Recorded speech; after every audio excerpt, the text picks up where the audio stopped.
அன்பானவர்களே, அன்பு வணக்கங்கள். மரணத்திற்கு பின்பு மற்றொரு வாழ்க்கை உள்ளதா என்று ஒரு அன்பர் கேள்வி கேட்டிருக்கிறார். மரணத்திற்கு பின்பு வேறொரு வாழ்க்கை இருக்கிறது என்பதே தெரியாமல் இருப்பவர்கள் பல பேர் இருக்கிறார்கள். ஆதி காலம் முதல் கொண்டு ரிஷிகள், யோகிகள், முனிவர்கள், சித்தர்கள் எல்லோரும் மனித வாழ்க்கையினுடைய தத்துவத்தை, உண்மையை, பிறப்பு இறப்பு ரகசியத்தை பல ஆண்டு காலம் ஆராய்ச்சி செய்து பார்த்து இறப்பிற்கு பின்னால், மரணத்திற்கு பின்னால் மனிதன் வேறு ஒரு வாழ்க்கையை வாழ வேண்டி செல்கிறான். இந்த பூ உலக வாழ்க்கை அவனுக்கு முடிந்து போகிறது. ஆனா அவனுக்கு மேல் உலகிலே ஒரு வாழ்க்கை இருக்கிறது. அந்த வாழ்க்கையை தான் மேல் உலக வாழ்க்கை என்று கூறுகிறார்கள். அதை இன்றைய விஞ்ஞானமும் மருத்துவமும் ஆவி உலக ஆராய்ச்சியாளர்களும் ஒரு குழுவாக சேர்ந்து கடந்த 200 ஆண்டுகளில் பல்வேறு ஆராய்ச்சிகளை நடத்தி பார்த்து வேதகால ரிஷிகள் கூறியது அனைத்தும் உண்மை. மனிதன் இறந்த பிற்பாடு அவனுக்கு ஆவி உலகிலே ஒரு வாழ்க்கை இருக்கிறது. அதற்கு ஆத்ம உலகம், ஆன்ம உலகம், ஆவி உலகம் என்று இவர்கள் பெயரை வைக்கிறார்கள். அதை புதுமையா பேரை மாத்திருக்கிறாங்க, அவ்வளவுதான். நீங்க சொல்றது மேல் உலகம், யமலோகம், சிவலோகம் என்றெல்லாம் அப்ப அந்த காலத்துல பேர் வச்சாங்கல்ல, அதை இவங்க ஆவி உலகம் என்று பேர் வைக்கிறார்கள், அவ்வளவுதான். அப்போ இறந்து மேலே செல்வது எது? உன்னோடு எதை கொண்டு போகிறாய்? நீ எதை கொண்டு வந்தாய்? எதை கொண்டு போகிறாய் என்று கிருஷ்ண பகவான் சொல்வார் இல்லையா? அர்ஜுனுக்கு தந்த அந்த தத்துவம் இருக்கிறது. வாழ்வியலில், மனவியலில் ஒரு அற்புதமான மாற்றங்களை, ஒரு புரட்சிகரமான கருத்துக்களை ஒவ்வொரு மனிதனுக்கும் தெரிவிக்க வேண்டிதான் அந்த கீதா உபதேசம் என்ற உபதேசம் தரப்பட்டது. இதை நீங்க ஆன்மீகமா பார்த்தீங்கன்னா அது மேலோட்டமா தான் தெரியும். ஆனா அதற்குள்ளே சென்று பார்த்தால்தான் ஒரு யோகி, ஒரு ரிஷி எப்படியெல்லாம் மனிதனுக்கு மனவியல் தத்துவத்தை, வாழ்வியல் தத்துவத்தை கீத உபதேசம் மூலமாக தந்திருப்பான்றது தெரியும். அப்போ எதை கொண்டு வரும், எதை கொண்டு போகிறோம்? என்ன, நீ கொண்டு வரும்போது உன்னுடைய முற்பிறப்பு மனதை கொண்டு வருகிறாய். கொண்டு போவது எதுன்னா, இந்த பிறப்பில் நீ வாழ்ந்த மனதை எடுத்து செல்கிறாய். இந்த மனம்தான் பிறப்புக்கும் இறப்புக்கும் காரணமாக அமைகிறது. அப்ப இந்த மனம்தான் ஆன்மாவோடு சேர்ந்து வெளியேறுகிறது. உயிர் போயிடுச்சு. எங்க போயிடுச்சு? அவனுடைய உடலை விட்டு உயிர் வெளியேறி மேல் உலகம் சென்று விட்டது. அந்த மேல் உலகம் செல்லும் போது அந்த ஆன்மாவோடு அவனுடைய மன உடலும் சேர்ந்து மேலே செல்கிறது.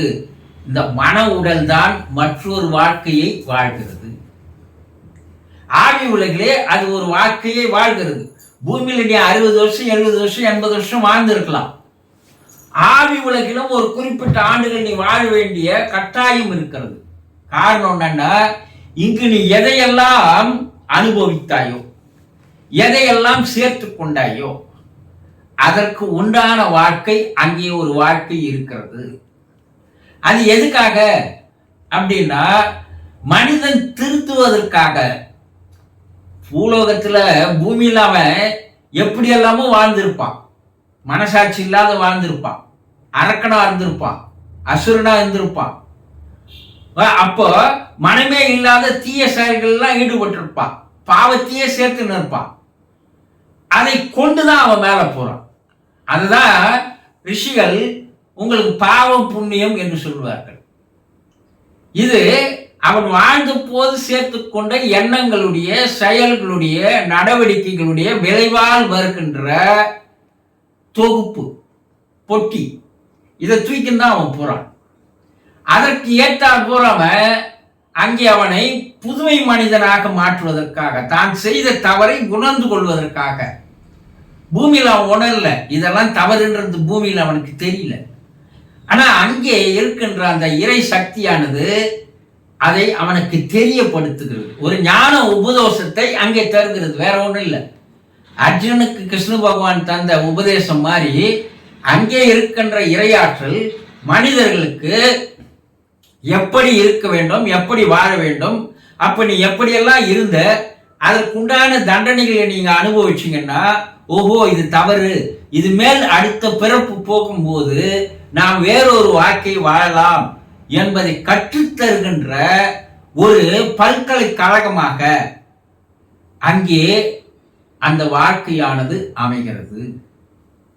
அந்த வாழ்க்கையை அவன் வாழ்ந்துத்தான் ஆக வேண்டும், அதிலிருந்து அவனால் தப்பிக்க முடியாது. அது நல்ல எண்ணங்களாக இருந்தால், நல்ல செயல்களாக இருந்தால், புண்ணியங்களாக இருந்தால் அவனுக்கு ஒளி உலகம் என்று சொல்லக்கூடிய சொர்க்கத்தில் அவனுக்கு இடம் தரப்படுகிறது. அது சொர்க்கத்தை பற்றி பல கற்பனைகள் இருக்கும். ஆனா தான் வாழ்ந்த வாழ்க்கைக்கு உண்டான ஒரு இன்பமான, அமைதியான, சந்தோஷமான ஒரு வாழ்க்கை அங்கே கிடைக்கிறது. அப்ப அதை அவன் ருசிக்கும் போது, அனுபவிக்கும் போது, இதைவிட ஒரு மேலான வாழ்க்கையை நாம் வாழ வேண்டும் என்று அவன் அங்கே எண்ணுகிறான்.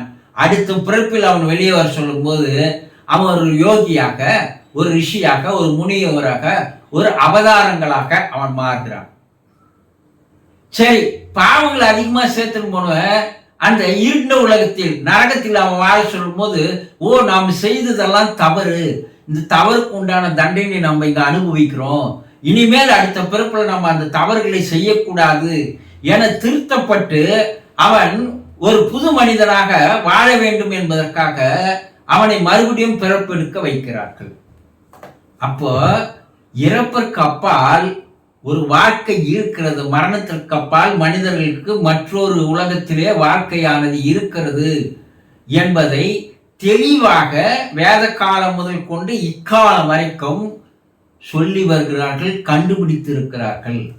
இதையெல்லாம் நாம் புராணங்களில் படிக்கும் போது, கருட புராணம் படிக்கும் போது, மற்ற ரிஷிகளுடைய நூல்களை படிக்கும் போது, கடோப உபநிடத்தை படிக்கும் போது, ஆவி உலக ஆராய்ச்சிகள் மூலமாக வருகின்ற ஆராய்ச்சி கட்டுரைகளை படிக்கும் போது, அப்போதுதான் வேறொரு உலகம் இருக்கிறது, அங்கே நமக்கு இந்த வாழ்க்கை காத்து கொண்டிருக்கிறது, அங்கே நமக்கு எந்த மாதிரியான வாழ்க்கை வாழலாம் என்பதை இங்கேயே தேர்ந்தெடுத்துக் கொள்ளலாம், அதற்கு ஏற்றாற்போல் நம் வாழ்க்கையை மாற்றி அமைத்துக் கொள்ளலாம் என்பதை மனிதர்களுக்கு தெரியப்படுத்துவதற்காக தான் இவையெல்லாம் தெரியப்படுத்தினார்கள்.